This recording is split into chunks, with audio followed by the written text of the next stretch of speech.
I'm Ross, a curious parent. And I'm John, an education expert. This is From the Sidelines. Bite-sized study tips to help you help them through.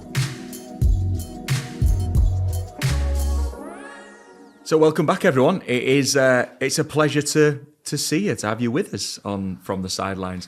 John, I think one of the really important things to mention to those that are listening or watching is that hopefully this information that we're giving is useful for parents and carers with children of any age. Absolutely. So myself, obviously, I've got 2 young children, probably too early to implement some of this, although some of the bits you mentioned around what did you learn today, I've already started implementing with my daughter who just started school. And yourself, you've had practice of this, haven't you? Absolutely. So my 2 are 15 and 19 at the moment. So, upper end of kind of secondary school, and my eldest is at university. So yeah, you're absolutely right, Ross. As parents, we can use these strategies for whether it's primary school, whether it's secondary school, whether it's college, whether it's university, or into adulthood as well. So this is really a podcast and a program to help people understand how they can support learning, not support at secondary school or not support at university. It's irrespective of age and stage, this can be used because these are tried and tested ways of how we can support by looking on from the sidelines and how we can do that and how we can help to support them through whether it's a spelling test at the end of the week, whether it's a GCSE, whether it's a degree, whether it's a driving test, whatever it is, or a job interview. So how we can help that. So hopefully people can take it in whatever context that they're listening to this. And this topic is certainly one that you definitely know implement with really young children in terms of understanding them the basics and fundamentals. Yeah. Look, cover, write, check. Go for it. That's correct. So look, cover, write, check. It's very similar to a previous topic that we've done on brain dump and blurting. So it's the same idea, but it can be done slightly different. So let me pick that apart. What it is that you look at some information, some new information. You look at it and you read it. That's the look phase. The second part, cover, you then cover it up, either physically with your hand as a parent or close the book so it's covered up. You then get your child to write out what they can remember and you then check it afterwards. Look, cover, write, check, a 4-step process. Now, let me give you an example. The perfect way that we already know that we do this probably, people listening, is when your child either brought home or is bringing home, depending how old they are, the spellings at the end of the week. So you look at them and you give it a good go and you kind of, do we know this? Yeah. Then you cover them over and your child practices writing them out, right? And then we check them. That's exactly what we do. So we know it works, but actually we can then start to use this with a revision guide or with a knowledge organizer or with a piece of text. It's the same process that we all know, that we probably did ourselves and that we've done with our children. We know it works. It's look, cover, write, check. And why is it a technique that works then? What does it do here to help with recall and knowledge building? Right. Well, the word you mentioned there is really important. Recall. We're getting our children to recall something. And we always say this, and we've said it for the last few episodes, the physical act of recalling is what strengthens the memory itself. So by getting your child to actually recall it and write it down, it helps strengthen the memory. But what it also does, it also sometimes shocks them and you into, oh, hang on, I thought I knew this. I thought I remembered it. I haven't got much on my page now. So it's different if it's 10 spellings because you're probably going to have at least 10 efforts. But if you've just read a page of text from a revision guide or you've read some notes, the fact that you might not be able to hardly write anything down straight away afterwards demonstrates that you might have digested it but not really understood it. So it's a really good way to check what you've actually understood and, more importantly, what you can recall. Because it doesn't matter how much you think you know. If you cannot recall it, then you're not going to be able to pass an exam. Because as we know, the way that exams are that happen in this country and around the world is that you are asked to recall your understanding of a topic onto a bit of paper. So the more we do this, the more we get our children to repeat that process and to go through that act, then that's going to make that even easier for them to do.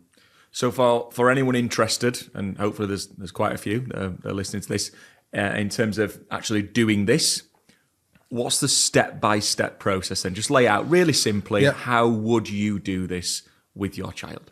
First thing you need to do is grab a little bit of equipment, nothing fancy, a bit of paper, whether it's lined or blank, some pens, pencils, that kind of stuff, and get whatever it is you're going to look at. So we need something. And this is different to a brain dump. A brain dump you can do without needing a resource, because it's dump what's in your head from a topic you learned 6 weeks ago, 2 years ago, whatever it is. So you can just pick anything. This is where we almost need a resource. So it's a bit of maybe some new learning or the new spellings for the week, whatever it is. So we need the resource, and ultimately it does what it says on the tin. So let me spell it out one more time. Look. So look at the information, try and take it in, digest it. Cover. Cover it over, either with your hand or shut the book or remove it from the room, whatever it is. Write. So now can you actually write that information out? What can you recall of it? Can you do the spellings, or can you write out the key topics? And then check. Let's check how much you have actually learned, or check, are the spellings correct? Very, very simple. Literally just do what it says on the tin. Look, cover, write, check.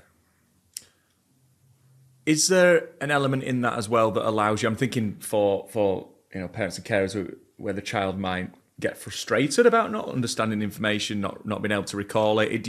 What would you say to that? Do you kind of break down into smaller bite-sized chunks? How would you approach that one? Yeah, absolutely. And if they have just read a whole chapter or a whole topic, well, actually, let's look at breaking it down to, right, we're going to do look, cover, write, check on page 1, or even the first paragraph of page 1.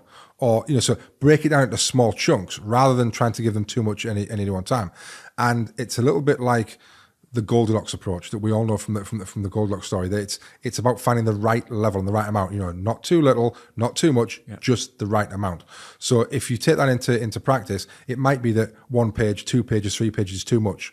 So actually, let's just look at, right, we're going to do look, cover, write, check on the first half of the page, or until the title, or after the diagram, whatever it is. Secondly, you mentioned if they're reluctant, you might want to get involved and say, okay, well, I'll help you. You can tell me what you know and I'll write it down. That might be a halfway house to get going. We talked about that in the brain dump video as well, about reluctant learners or how you can get involved. And that might be a nice way to start it, because they might be, worried or embarrassed about their handwriting or what they can or can't learn, or, so you might be able to get involved in that. However, just be aware, if you always do that, that doesn't help them in an exam. Yeah. Because they want someone to do that hard work for them. And when it becomes hard, they might switch off and say, oh, it's too hard, this. You've got to wean them off that at some point. That's why I say it's a halfway house. It's a good starting point, but it might not be where you want to get to. You might want to time it. So you might want to say, okay, we're going to cover it over. I'm going to give you 30 seconds. Put them under a bit of pressure. So lots of ways that we can do that to hopefully, and I think we've said this before in a previous episode, join the dots together, or kind of join those jigsaw pieces together. So you start using a little bit of desirable difficulties and a timer. You use retrieval practice. You use a revision guide. You use look, cover, write, check. You're doing all these things together. Use a timer where you are adding all those things together to make the real magic of how learning works. And that is, it's this, what I like to call simplexity. It's the simplicities of it, but adding them all together, it makes it quite complex, but all the little moving parts are all quite simple to do. Very easy to do. When you put them all together, suddenly you have this, we like to call it the parenting superpower, don't we, Ross? Like, that's what we're giving parents. Put these things together and suddenly, bang, it can make a big, big difference very quickly. So I think you've pretty much outlined there how parents can get involved in this strategy. Is there anything else that you would suggest to parents about how they can get involved with it? Is it... And I mean, we talked about this in the brain dump video about maybe keeping those resources as well, and looking back on them from time to time and seeing whether or not your child has improved and been able to write more. It'd be lovely to be able to see that well, the first time they did it, they only wrote 2 or 3 lines. Now, after 2 or 3 months, they're writing half a page or a full page, or they've so therefore that might demonstrate 2 or 3 things. It might demonstrate that their learning has improved.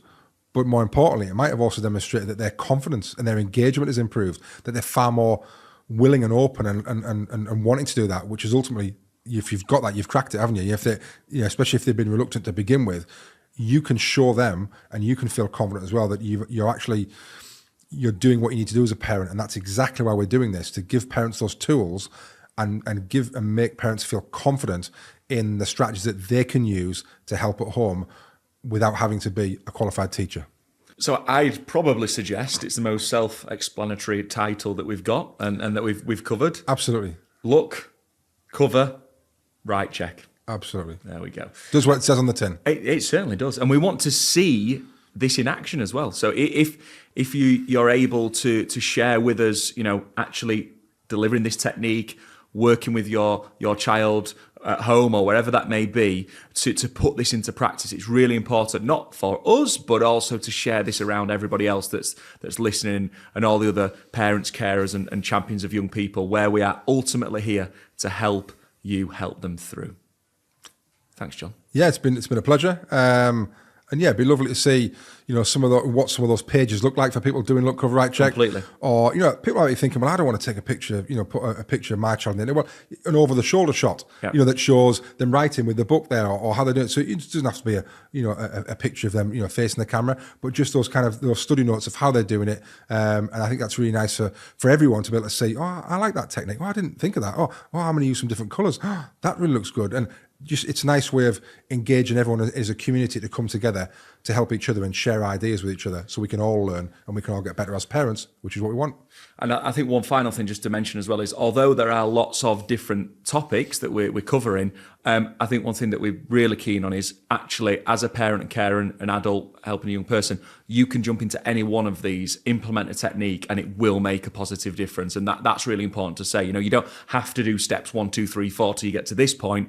You could implement this tonight, and we believe that will make a massive difference. Yeah, 100%. They can all be picked up, used immediately, with very little resources, or very little know-how, and it's about just giving it a go. Yeah. We're not saying you need to be the master immediately. It's about giving it a go within the the constraints of the 4 walls of your house, where no one's looking. If you get it wrong, it doesn't matter. If it takes 2 or 3 goes to become a master, or to really kind of get to grips with it, fine. We're saying give it a go, and we're sure that it'll start to make a difference. Thank you very much. We've loved that one. That's been really good, and we look forward to seeing you guys again real soon. Thank you.